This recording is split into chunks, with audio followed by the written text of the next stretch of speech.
to me. He yawns too, stretches his arms and legs. He turns to face me, blinking slowly.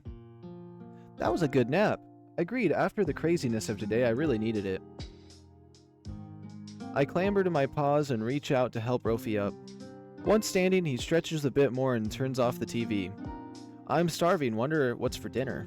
Great question, I'm sure they're figuring out something downstairs, maybe we could help. Race it down there. The dog zooms past me, throwing the door open, disappearing into the hallway. I'll have to catch up to him again.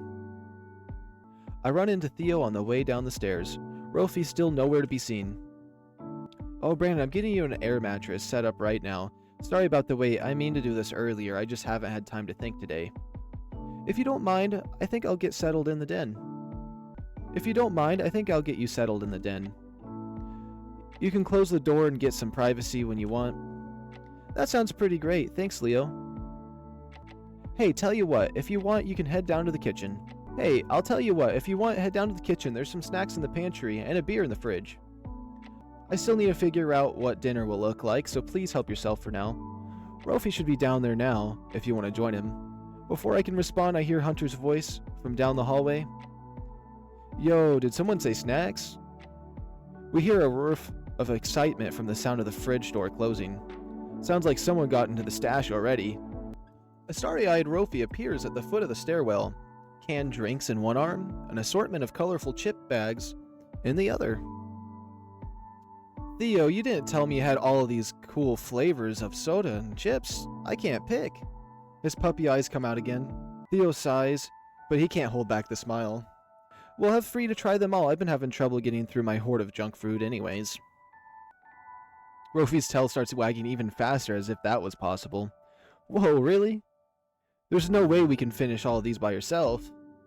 I can tell Hunter wants in on the snacks too. I'm sure there's more than enough for all of you. Why don't you guys hang out a bit more while I figure out dinner? Thank you, Theo, I love you. Rofi bounds up the stairs in a flash. Sweet, thanks, Theo. Hunter does a two-finger salute to Theo before hopping up the stairs after Rofi.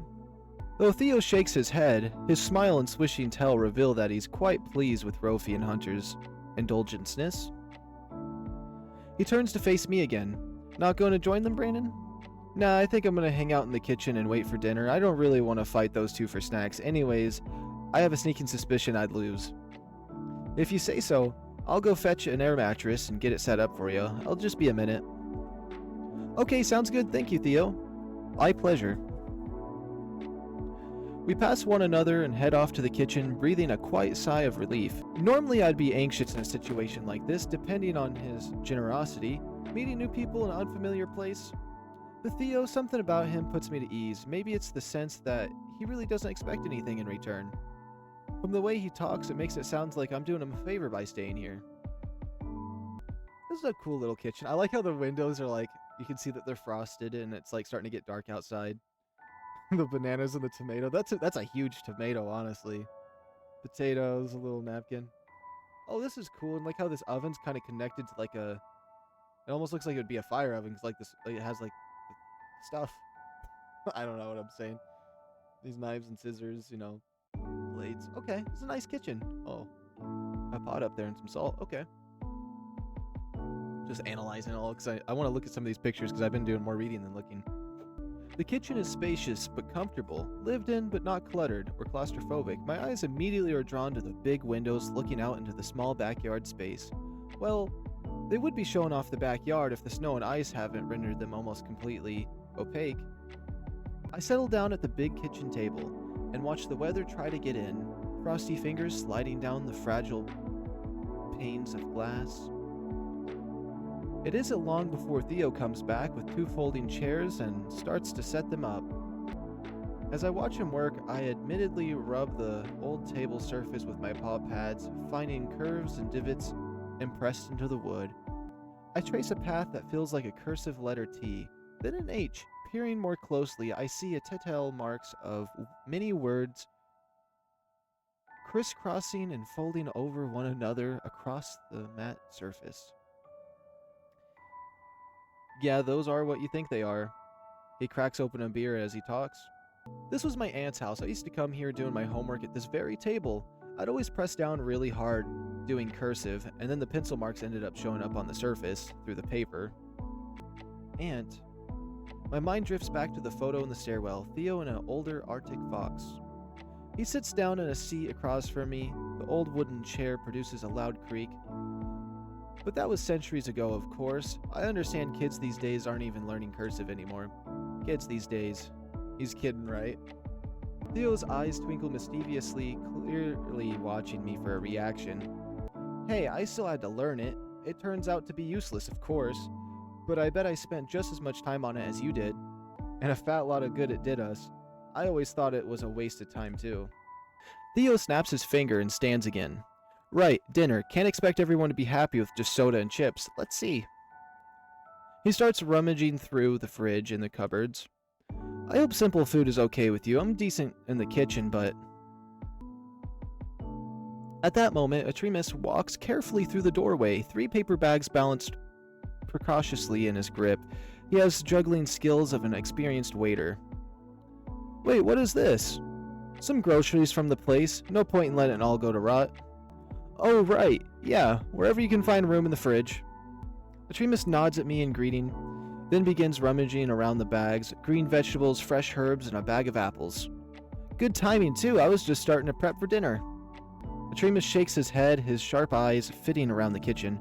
No, I expect you to let me cook tonight, Theo. It's the least I could do to repay you. Theo blinks, somewhat taken back for a moment. He seems about to object. Then he breaks into a warm smile and settles back into his chair with another creak. That's an offer I'll gladly accept. To be honest, cooking for 6 was one of the things I was worried about. I make a mean dinner for one, but anything past that? He chuckles softly, shaking his head. Where do you keep your spices? The bird pulls a couple of containers out of the smallest bag, garlic powder, paprika pepper, and a few others that I didn't recognize. I feel a little bit of guilt at the sight. If only I wasn't ready to leave town, I'd probably have some more food to contribute. Just as Theo starts to answer, Hunter strides into the kitchen, an open chip bag in one paw and a phone in the other. He walks up to me and holds out both.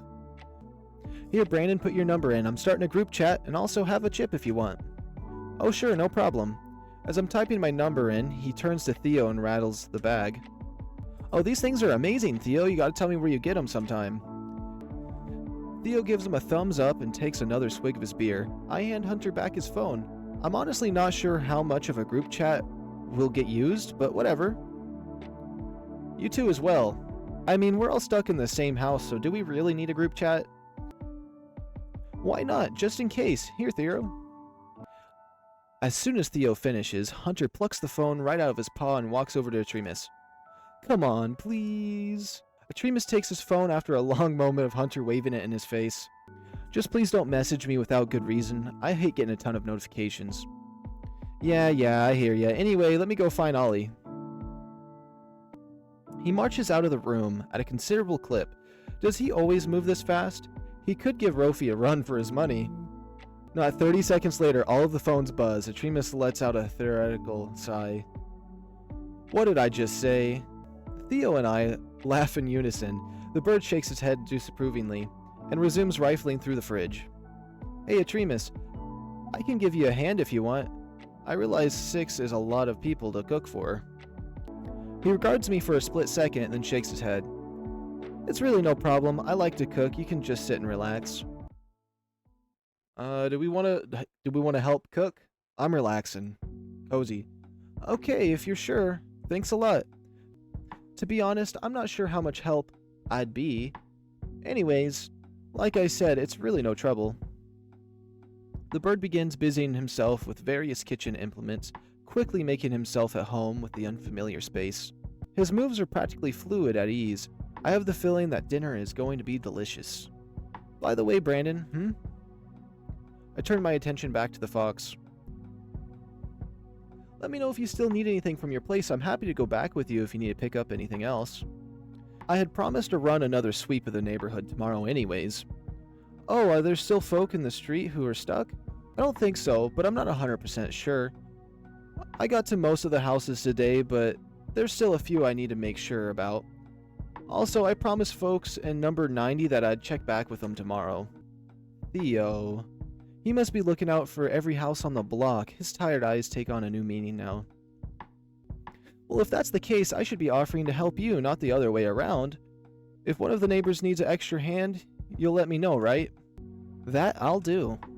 That's right, our neighbors. The people we live next to, spend our days and nights next to, but barely interact with. The city makes it so easy to forget about them. Well, for me at least, apparently not for Theo. He jumped right into action to help them. Apparently not for Rofi either. I realized with a ping of guilt, or Hunter, or Tremus, and Ollie, they all seem to know each other already. Or at least were quickly settled in with each other. Maybe it's just me, maybe I'm just the only one who learned to shut people out like this. That's not a very comforting thought. Time to change that subject. By the way, I don't think I've said it yet, but I love your house. It's so big and surprisingly cozy. Theo finishes his swig of beer and nods graciously.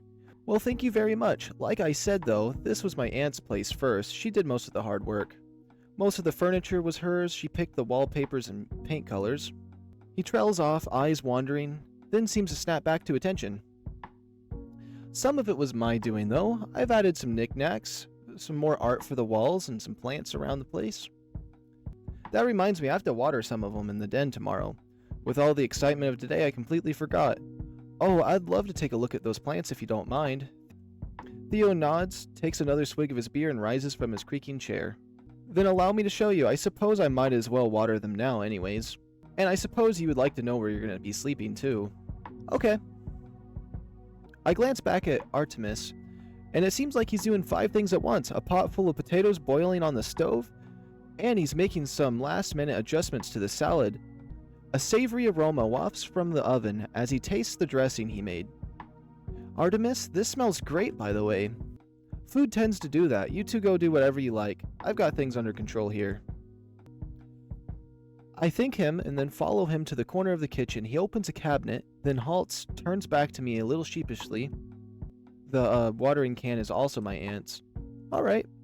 When he removes it from the cabinet, I see why he felt the need to specify. The can is in the shape of a little purple elephant with a big sparkly eyes and little itty bitty rounded tusks, and its trunk is of course the spout.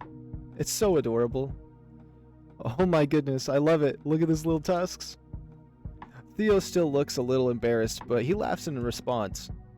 He sure is something, huh? Artemis, do you mind if I use the sink real quick? The focused bird looks up from chopping carrots and shakes his head. Please do. Theo strides over to the sink and starts to fill the little elephant with water. He doesn't actually hold that much water, but his voice wavers a little, looking down at the can. How could I replace him? I could never, if he were mine. Theo nods and clears his throat quietly. Okay, this is about as much as he'll take. We start, of course, with this little guy. Theo walks over to the lone kitchen plant and gives it a generous dose of water. I got him pretty recently, felt like the kitchen needed a little extra something. I don't usually keep this clean, if I'm being honest. There we go, the den is this way. We file out of the kitchen, down a short hallway, and through some double doors into the den. Alright, that's all the time I have for today. I just realized I just checked the time, but that is all the time I have for today. Leave a like, subscribe if you're new, and we'll be continuing this game later. Adios, amigos.